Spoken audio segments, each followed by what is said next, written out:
Life's most profound dramas unfold not in scripted shows but in the raw, unfiltered moments of human connection, where love, trust, and betrayal collide within the intricate web of family ties. These real-life stories, drawn from the messy reality of relationships, expose the courage it takes to set boundaries and the heartbreak of being misunderstood. Each tale is a mirror reflecting our own struggles with loyalty, autonomy, and the delicate balance of intimacy. From a prenup standoff to a wedding rule feud, these narratives will pull you into a whirlwind of emotion, forcing you to question where you stand when trust is tested and bonds are broken. Jake, a 26-year-old with a practical streak, is deeply in love with Marisa, 27 after 3.5 years together. Their relationship feels unshakable, built on shared dreams and mutual respect, or so Jake believes. For him, a prenup is a logical step, not a sign of doubt. It's not about Marisa, he explains. It's about numbers, about protecting what I've worked for. He's seen divorces drain bank accounts and wants to safeguard his future, a choice rooted in pragmatism rather than mistrust. But Marisa views the prenup as a personal affront, a cold contract that undermines their love. If you trust me, why do we need it? She asks, her voice trembling with hurt. Their disagreement has become a chasm, with Jake refusing to propose until she signs and Marisa vowing not to marry under such conditions. The tension spills beyond their private world when Marisa's traditional family catches wind of the dispute, through her sisters, who seem privy to every detail of the couple's life. To them, Jake's insistence on a prenup is not just a legal quirk. It's an insult, a betrayal of the family they've welcomed him into. The situation explodes one evening when Jake returns home from a golf outing, expecting a quiet night, only to find Marisa's older sister Jen waiting like a prosecutor ready to deliver a verdict. "Sit down," Jen commands, her tone sharp and authoritative.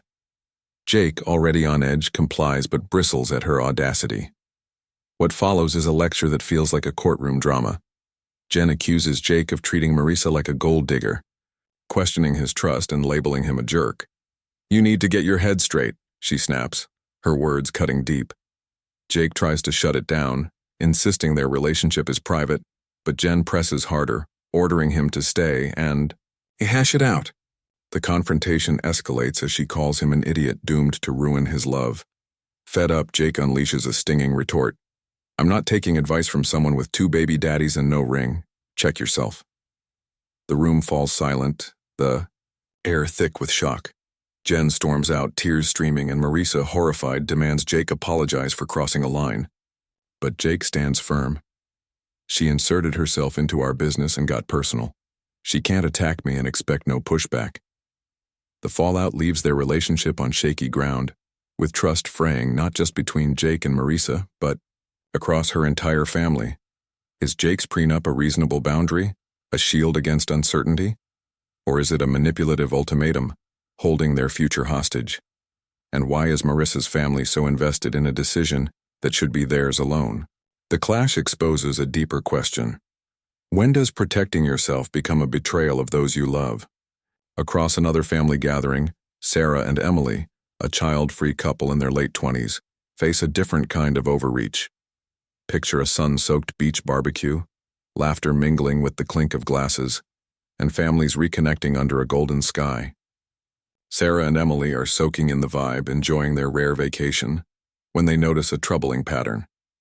Parents, one by one, start sending their kids over with casual instructions. "Go play with Sarah and Emily." At first, the couple gently redirects the children, expecting the parents to step in. But the parents push back, claiming they're busy and urging the couple to help out.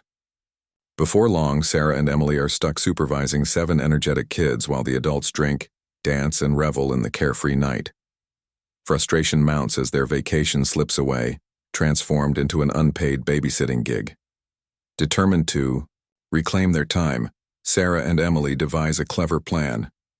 They grab cocktails and water, pretending the water is liquor, and stage a performance of exaggerated drunkenness, stumbling, slurring, and even twirling in a comically sloppy ballet on the beach. The act is a masterstroke. Sarah's sister, alarmed by their apparent intoxication, rallies the parents, who swiftly retrieve their children, casting wary glances. For the rest of the trip, no one dares ask them to babysit. But the victory is fleeting.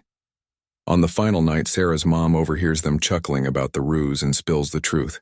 The family erupts, accusing Sarah and Emily of immaturity and scaring them into thinking their kids were at risk. "You made us look like fools," one parent fumes. Sarah defends their choice. "We were exploited. We just wanted our vacation." Back. Were they geniuses for outsmarting entitled parents? Or was their deception reckless, especially around children?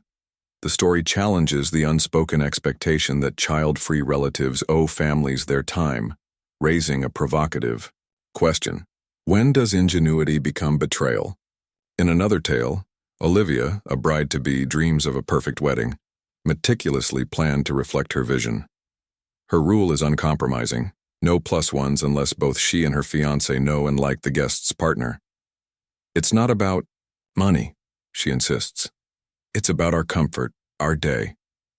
But this policy ignites a firestorm when her cousin Mark learns his fiancé is excluded. Olivia's fiancé hasn't met her, and Olivia admits she wouldn't be friends with her. Anyway, Mark is furious, calling the rule disrespectful.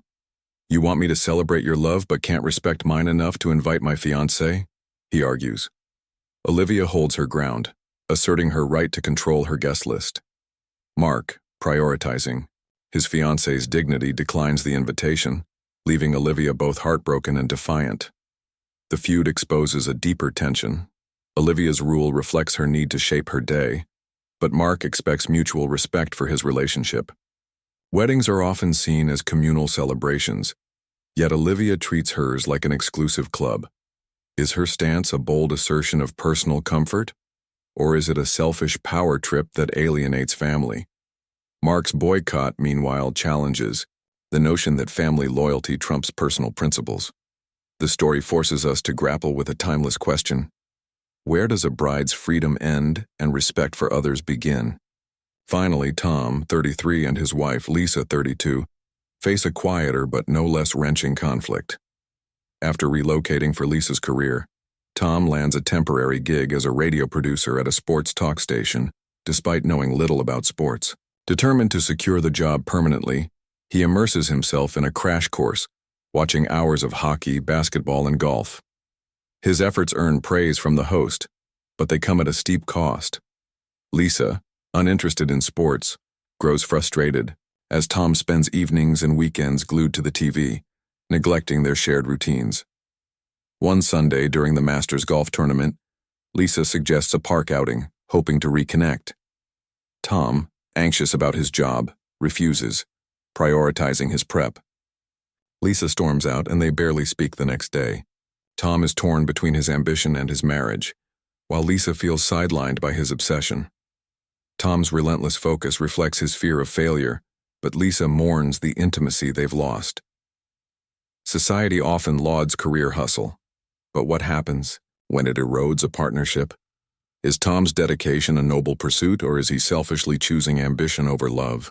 Their story underscores the delicate balance of sacrifice and connection, asking how far one can chase a dream before losing what matters most.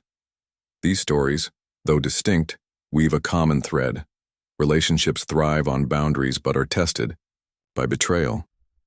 Jake's prenup battle pits logic against emotion, exposing how family meddling can poison love.